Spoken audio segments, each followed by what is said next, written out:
Welcome to the George FTTV YouTube channel. Today we'll go over our AFL fantasy team and how we did for round 2. So it should be good.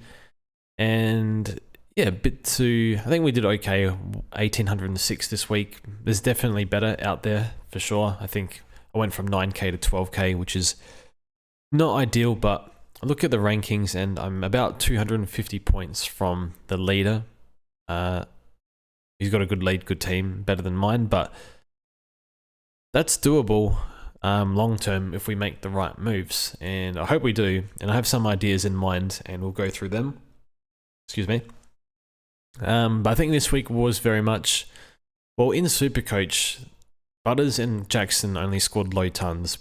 Sorry, in fantasy they scored low tons. In Supercoach they scored 180. So not having them in fantasy is fine. Not having them in Supercoach has been very problematic, to say the least, especially Jackson with he's owned by half the comp basically. So I'm okay with no Jackson in this format, but yeah, he's looking unbelievable, and old Darcy's not too far away.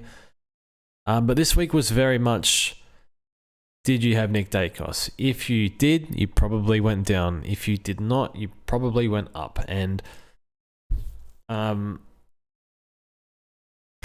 that's brutal. Like, I didn't see a 60 coming, maybe on the Finn McGuinness game, but if that happens, but yeah.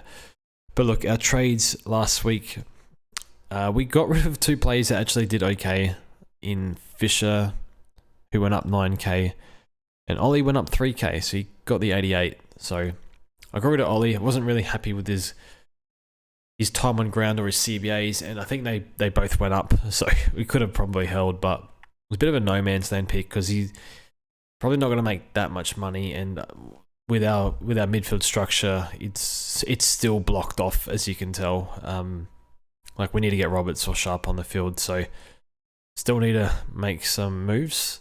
But we ended up getting up to Sarong, which I'm okay with. He got us our captain score and he made 35k. He'll come back down, so you can get him later, but don't know if paying 1 mil off the bat was the right idea, especially when I've paid for Bont and Dacos, but I wanted Sarong in all formats because I thought he's gone to another level, and 1 mil seems probably unders for him, but still it's a lot to pay. So what it meant was we kept Zach Reed, which is bad.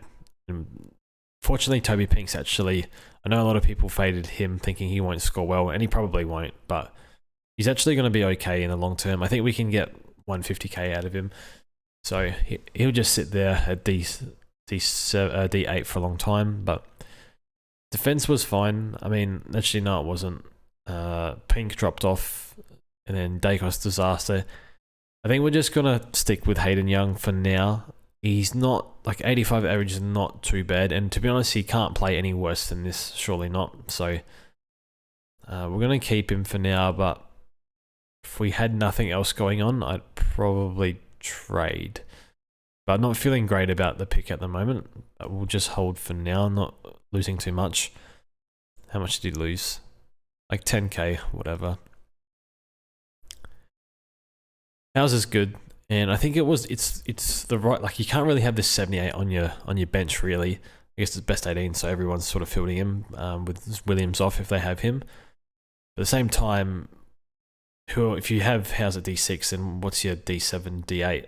Is it like a Hall? Is it a Caulfield? Like Dean got dropped, so you want him on the field, but you also don't want trash in this line. So we'll try and fix this line here. Our midfield was very good. I mean, Amon is gone. I can't watch him anymore, and I mean, the Hawks played the Chip Mark game style, and he only scored 81, and that means, like, I can't watch him. I wanted him gone last week. We just got rid of Wines instead. But we're going to get rid of Amon this week. Only lost to 16k. That's fine. We'll get rid of him. Yeah, I didn't expect Impey and Weddle to take up so much of the rebounding.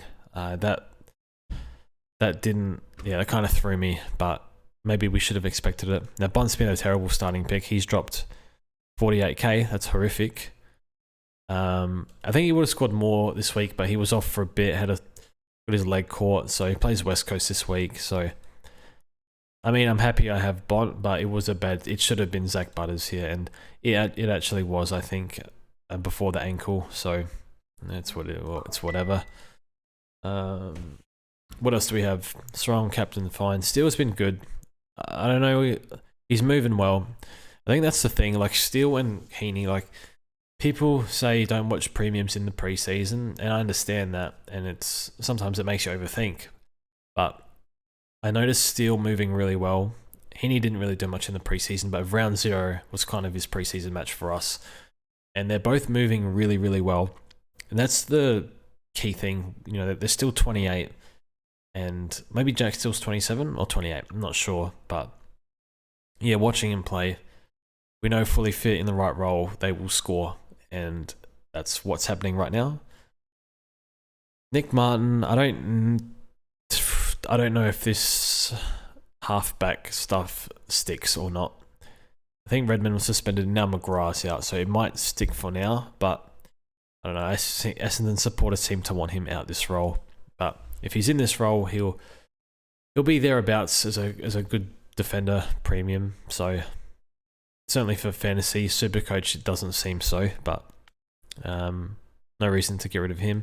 Crouch is like I think this is overperforming for him, but I think we can get 100 out of him, provided the Crows don't mess around with their midfield, and I think they will. And it might be Laird that suffers, but he's gone up 57k. It's been a great pick, and he's low owned too. I think it was lower than that. McCurch and Sanders were good.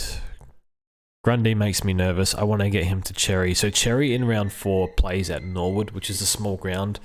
Which is like the smaller the ground, the better for Ruckman, because like more tackles, more stoppages, more hit outs, etc. So, you know, more kicking to packs and stuff, because less space to kick to. So, which is good for Ruckman if they can clunk a few. I want Grundy gone next week. I want him out for Cherry because he has the bye, and I can't get up to English or roll, and it's impossible. Like they've barely dropped in price, 10k and. Yeah, we need to get rid of Grundy, so it'll be Cherry. Obviously best 18s, we use that to our advantage this week, and I think 1, 2, 3, and 4 dropped off, so Nick Dacos did count. And yeah, it's fine. I think Sexton might go this week for Pow because he played a bit forward. I think the reason is like I don't really want to field Sexton anymore. He'll make more money, most likely.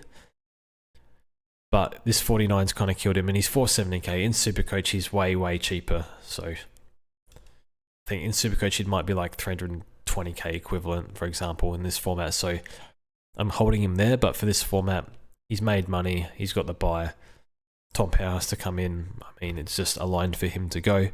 I don't think it's the worst hold, though, but I'm glad we don't have too many issues at the moment. But yeah, trades for this week. Power for Sexton, Amon for Massimo, which will fix our defence structure. And what that does is it's nice that we have Williams D6 now, and Howes will play for Whitfield as well as Dacos. So we kind of have to bench him, but the way the defender rooks have panned out, it's been pretty bad. Then the midfield, we don't have Tom Green, so we'll get a bit of relief this week, hopefully, or Flanders. I think our buys, apart from Dacos, Whitfield, and Gawn, and Heaney, which sounds like a lot, but I think we'll be okay for the buy rounds. In Supercoach, we got Green and Flanders, so we'll cop it there a bit more. But I think D'Ambrosio is playing well. He was lining up on Chandler, which, when the camera was panning, that said to me, like, I wasn't sure if he was wing or half forward, or wing or half back, but I think he was doing a bit of both. So. Look, I'm not expecting 95, but he's already made 81k. He's going to make more money, so he's more of a stabilizer, like because the defenders are looking pretty poor at the moment. Although not having Nas kind of hurts, but we'll line up like this midfield. We can actually get these 3 on the field. And then, again, best 18, we'll use that to advantage. But yeah, this is looking pretty bad. I'm okay fielding one of these guys. I think we'll need to fix another one next week. Well, I don't think we can. So yeah. yeah, Amon needs to go. And I think next week, the one player I'd like that I don't have, he's in the CBAs, is Windhager. And I don't think he's out of control just yet. Yeah, he had a poor score last week because he wasn't in CBAs, but he's in CBAs now. We're going to look at him within the next 2 weeks, but yeah, we'll look at Cherry and maybe a Harvey Thomas for Zach Reed. Anyway, that's all from me. Thanks for watching, and we'll see you in the next one.